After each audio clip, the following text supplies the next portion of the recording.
Bueno, hola otra vez. Nos continuamos con la exploración del aparato digestivo. Como les adelantamos, vamos en este video a evaluar la exploración del aparato digestivo superior mediante radiografías. Para ello, vamos a partir de un signo clínico que nos haga orientar a que hay una patología en el tracto digestivo superior, vamos a utilizar la radiografía justamente para explorar cabeza, cuello y tórax.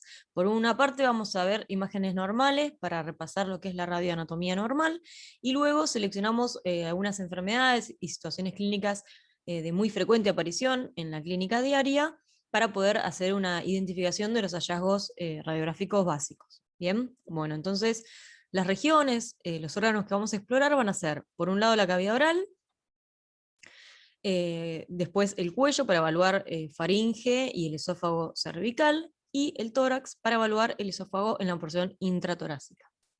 Bueno, cuando tenemos que explorar la cavidad oral, lo que nos damos cuenta es que en el par radiológico básico, en el lateral y en el ventrodorsal, existe una superposición de estructuras de todo lo que es el lado derecho, el izquierdo y el lado dorsal de ventral, por lo que vamos a tener una limitación, y para eso vamos a utilizar las incidencias oblicuas, que nos van a permitir puntualmente, para explorar la cavidad oral, tener despejado la arcada dentaria que nos esté interesando explorar. Puntualmente en lo que es la radiografía de la cavidad oral, una de la exploración y de la información que nos brinda la radiografía es justamente cada una de esas piezas dentarias, y esta sería entonces la incidencia deseada. Para ello, como ven, se inclina la cabeza del paciente y se abre la boca. Por eso, en general, las incidencias de este tipo se hacen bajo sedación, ya que el paciente no se va a quedar quieto con la cabeza inclinada y la boca abierta, y además por una cuestión de seguridad nuestra, ya que vamos a estar manipulando la boca del paciente, que probablemente o tenga dolor o tenga alguna molestia, entonces se hacen bajo sedación en general. Bueno, una vez que obtenemos esta imagen deseada, lo que hacemos es hacer una interpretación básica de la radioanatomía normal de cada una de las piezas dentarias, explorando su integridad en lo que es la raíz y la corona, evaluando la radiopacidad normal. Fíjense cómo la cavidad pulpar es más radiolúcida, evaluando la radiopacidad ósea del hueso alveolar con ese entramado característico.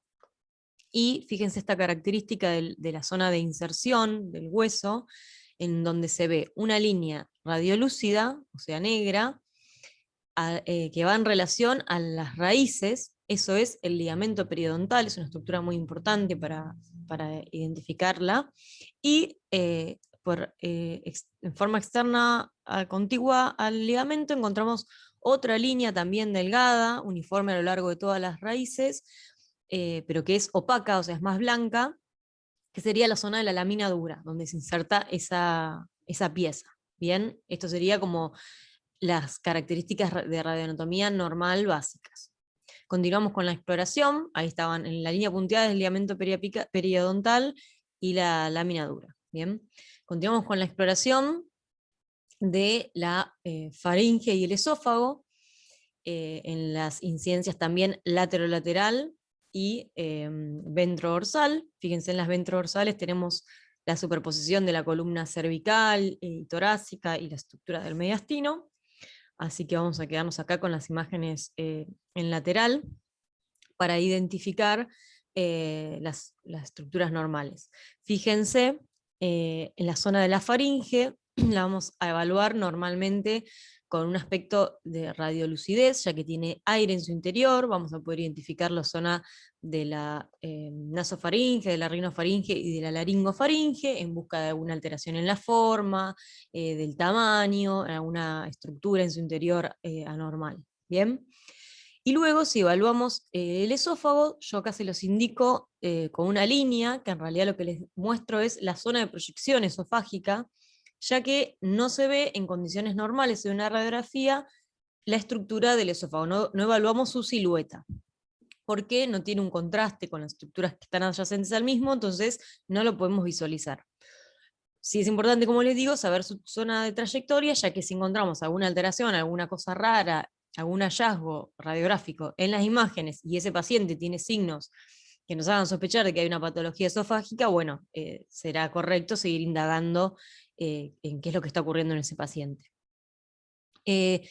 Con esta condición de que en las radiografías simples el esófago no se ve, tenemos desde el estudio radiográfico una instancia más para poder evaluarlo, que es la utilización de medios de contraste.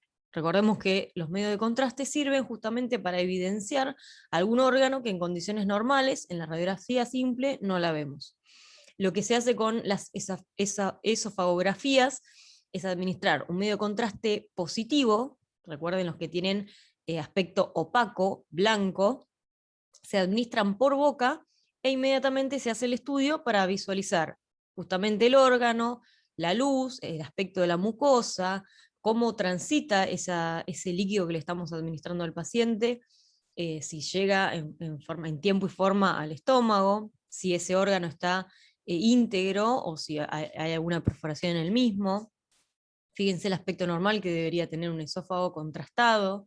En este caso es un canino en el cual se ven hacia la zona caudal los pliegues longitudinales debido al músculo, que esto es normal en los caninos, y en felinos el aspecto normal tiene en la parte caudal también como un aspecto de espina de pescado debido a su vez a los músculos longitudinales del esófago. Bien, esto sería el aspecto normal.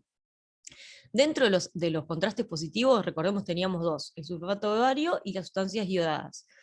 El sulfato de bario es una suspensión que se puede comercializar en forma de polvo, al cual nosotros le agregamos agua, logrando una consistencia de pasta o líquido, o se comercializa también directamente en forma líquida. Hay que agitarlo antes de usar, porque esa suspensión, si no, se separan las fases, y el color que tiene es un color opaco, un blanco, un rosado incluso, pero es opaco, o sea, no vemos a través del mismo. Por otro lado, las sustancias iodadas, como en este caso el ejemplo de iopamidol, son soluciones, no suspensiones.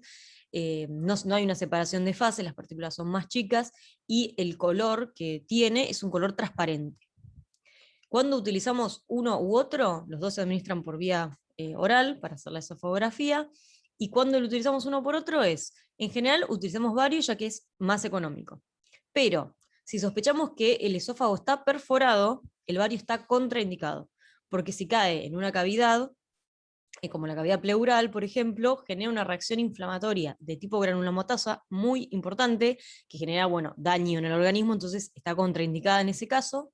Y si dentro de nuestra planificación diagnóstica vamos a realizar dentro de las 48 horas una endoscopía. En ese caso también está contraindicado el bario, porque como les dije que era opaco el color, nos va a tapar la mucosa y no nos va a dejar ver si existe alguna lesión. A su vez el bario se adhiere a las erosiones y a las úlceras, entonces con más razón nos va a tapar esas lesiones que no lo vamos a poder ver con el endoscopio. Y una tercera cosa por cual está contraindicado es que daña el equipo endoscópico. Entonces, si vamos a realizar en las 48 horas una endoscopía, vamos a tener que usar sustancias iodadas. ¿Bien? Bueno, por último, en esta última parte vamos a ver los ejemplos que les decía de situaciones clínicas muy comunes para poder ver si podemos practicar esto de ir identificando signos radiográficos. Entonces, un paciente que nos llega con dolor a la masticación y nosotros sospechamos mediante la exploración y la anamnesis que hay una patología a nivel de los dientes. Podemos evaluar también que esas piezas dentarias hay algunas que están flojas o presentan mucho sarro. Lo que corresponde indicar es una radiografía, como ya vimos, para poder evaluar esa pieza dentaria en su totalidad. Entonces, en este caso tenemos la imagen normal y la patológica, y cuando hacemos esa exploración para evaluar la apariencia normal, evaluamos en la imagen patológica, que en este caso tenemos un halo radiolúcido muy amplio en relación a la raíz caudal del premolar 4, y también en relación un poquito a la raíz craneal, pero en la parte más apical, y esto se debe a que hay una lisis ósea, o sea, hay una pérdida del tejido óseo, ya no se ve esa apariencia radiopaca que tenía ese entramado del hueso alveolar, debido a que hay lisis por un cuadro de una infección. Esta es la imagen típica de un absceso periapical. Entonces ya se perdió esa imagen de ver el ligamento periodontal rodeado por la lámina dura, sino que se ve este tipo de imágenes. La radiografía nos permite acceder a este diagnóstico, nos va a permitir identificar si hay alguna otra pieza que está afectada, por más que nosotros quizás no veíamos que haya una alteración que se mueva, por ejemplo, ya que si hay que extraer alguna de estas piezas, hay que hacer previamente un estudio radiográfico para ver realmente cuáles están afectadas. Bien. Otro signo muy común en la clínica, vamos a tener pacientes con regurgitación. El primer paso desde el punto de vista del diagnóstico por imagen va a ser realizar entonces una radiografía de cuello y tórax, ya que cuando hay regurgitación pensamos que hay una patología a nivel esofágico. Podemos encontrar varias situaciones y varios hallazgos radiográficos más comunes. Por un lado, encontrar estructuras con una radiodensidad ósea o metálica, fácilmente identificables con la radiografía simple, que son los cuerpos extraños radiopacos, huesos, agujas, ¿bien? Lo que podemos hacer desde la radiografía también es, si sospechamos de perforación, ya sea porque ese cuerpo extraño tiene unos bordes muy ahusados, o porque además de la regurgitación, ese paciente tiene mucho dolor, fiebre, está muy decaído, tenemos que decidir si ese paciente va a ir a endoscopía o a cirugía, por lo que realizamos una radiografía contrastada con, repito, solución iodada, para evaluar esa integridad. Bien, y así vamos a poder tomar decisión correcta. Ya van a ver en la clase de endoscopía por qué no se hacen endoscopías si hay perforación. Otra situación que nos podemos encontrar es un aumento en la radiodensidad, pero de tejido blando. Ya no es una cosa que se pueda definir con tanto contraste y se vea tan claramente el objeto. Esta radiodensidad de tejido blando pueden ser cuerpos extraños, pero no radiopacos, como puede ser, por ejemplo, una bolsa, puede ser restos de alimentos, de líquidos que no progresan, puede ser masas, granulomas, etc. Bueno, un montón de situaciones, pero para nosotros poder tratar de definirlo y delimitarlo con más detalle, también, bueno, podemos hacer la radiografía contrastada, que nos va a dar toda la lista de información que figura en la diapositiva. Por último, otra situación que podemos ver es un aumento en la radiolucidez. La radiolucidez siempre está expresada por aire. Cuando hay mucha cantidad de aire, es algo ya anormal, y para poder definir con más detalle qué es lo que está ocurriendo, otra vez podemos seguir el camino mediante una radiografía contrastada. Vamos a ver cuando hay presencia de aire el signo de la banda traqueal, que ahora se los voy a mostrar con el ejemplo. Bueno, vamos a ver cada uno de ellos. Cuando tenemos entonces un cuerpo extraño radiopaco, la radiografía simple entonces claramente nos permite arribar al diagnóstico. En estos casos son dos huesos, uno en la faringe, otro en el esófago, y claramente ya con esta radiografía llegamos al diagnóstico. Cuando, por otro lado, tenemos un cuerpo extraño, un aumento de tejido blando en la zona de proyección esofágica, es lo que les decía hoy, no vemos el esófago, pero vemos que en la zona de proyección hay un aumento en la radiodensidad, ese aumento es de características de tejido blando, pero ya no es tan claramente definido. Administramos un contraste y podemos tener un ejemplo de este tipo, donde vemos un aumento en el tamaño del órgano, una disminución en la progresión del contraste, fíjense que todavía no llegó al estómago, está siendo detenido por algo, y se observan estas zonas radiolúcidas que se denominan defectos de llenado, que es porque ese medio de contraste perfila alguna estructura que no se llegó a embeber, que no pinta ese contraste.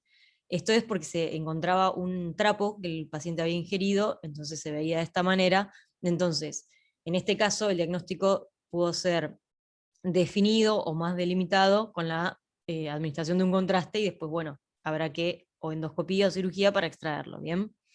Bueno, y por último, el caso de la presencia de aire, de radiolucidez, esto lo vamos a ver porque vamos a visualizar las paredes del esófago, fíjense estas líneas radiodensas, que normalmente no lo vemos al esófago, pero como ahora tiene aire en su interior, contrasta sus paredes y las vemos cómo se desplaza la silueta de la tráquea y del corazón hacia ventral, y vemos esta línea, este aumento de espesor aparente de la tráquea, que es el signo de la banda traqueal, que en realidad es la superposición de la pared dorsal de la tráquea con la pared ventral del esófago, que como hay aire en el esófago lo podemos visualizar.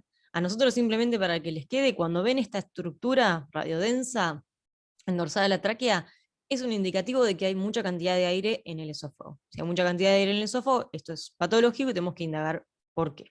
En general, esta imagen de una radiografía simple es una imagen de libro típica de un megaesófago. Ustedes con esta imagen podrían ya tener el diagnóstico de megaesófago. Hay muchas veces que no es tan claro, que no hay tanta cantidad de aire, o que a su vez se asoció, porque ese paciente está regurgitando, se asocia con una neumonía, entonces hay un aumento en las opacidades pulmonares, entonces ya no es tan claro. Para poder definirlo entonces, podemos administrar el medio de contraste y nos va a quedar sin dudas ese diagnóstico, ese aumento en la luz del esófago en forma generalizada, con esa disminución en la progresión del alimento, que sería como la definición del megaesófago. Bien, con eso ya tendríamos el diagnóstico. Faltaría la causa, que como ya saben, son muchas las causas de megaesófago, pero el diagnóstico de la presencia de megaesófago se puede realizar entonces con radiografía, específicamente realizando una radiografía contrastada. Bien, bueno, con esto finalizaríamos. Cualquier duda, cosa que no se haya entendido, lo dejan en el foro o en las actividades sincrónicas. Les agradezco por el ratito.